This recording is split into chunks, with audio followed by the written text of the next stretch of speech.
ఇంత దిగజారిపోయి పోలీస్ వ్యవస్థ ఒక పార్టీకి ఒక నాయకుడికి కొంత లోకల్ నాయకులకి ఊడిగం చేయాల్సిన అవసరం లేదని కూడా నేను నిజంగా భావిస్తున్నాను. ఎందుకంటే పోలీస్ వ్యవస్థ అంటే మాకు అభిమానం ఉండేది. మనం 5 ఏళ్లు జగనన్న గవర్నమెంట్ లో మేమందరం ఉన్నప్పుడు ఏ ఒక్కరోజు పోలీసులు తప్పుగా వాడకుండా వాళ్ళ డ్యూటీ వాళ్ళు చేయాలని కోరుకున్నాం. ఈ రోజు ఎక్కడ చూసినా కూడా ప్రశ్నించే గొంతును నొక్కాలి, ముందుగా మీడియాని స్టార్ట్ చేసి మీడియా వాళ్ళని కూడా బెదిరించడం. ఈ మధ్య వాళ్ళ కుటుంబ సభ్యులు చూస్తున్నాం, మీడియా వాళ్ళ మీద కూడా కేసులు అవుతాయని చెప్తున్నారు. అంటే ఇంత ఘోరంగా మీరు చేసే కబ్జాలు, మీరు చేసే తప్పులు బయట పెడితే కేసులు పెడతారా? మీ జై జగన్ అంటే కేసులు పెడతారా? నిజంగా అంటున్నారు, రేపటి నుంచి ప్రతి కార్యక్రమంలో జై జగన్ స్టార్ట్ చేస్తాం, రేపటి నుంచి కేసులు పెట్టండి. మా నాయకులు అందరూ కూడా ప్రిపేర్ గా ఉన్నారు. మీరు ఎన్ని కేసులు పెడితే జగనన్న మా వెనకాల ఉన్నాడు, జగనన్న మా తోడున్నాడు అని చెప్పి మేము చాలా గట్టిగా ఉన్నాము. తప్పకుండా కేసులు స్టార్ట్ చేయండి. మేము జై జగన్ అంటానే ఉంటామని కూడా తెలియజేస్తూ, ఇవన్నిటికి కూడా కోర్టులో కూడా రేపు కోర్టులో కూడా హైకోర్టులో కూడా ఇవన్నీ కూడా మేము వేస్తున్నాము.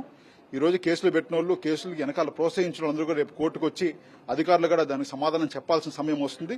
ఇదే కొనసాగితే మంత్రులు కావచ్చు, ముఖ్యమంత్రులు కావచ్చు, తిరుపతికి ఎవరు వచ్చినా కూడా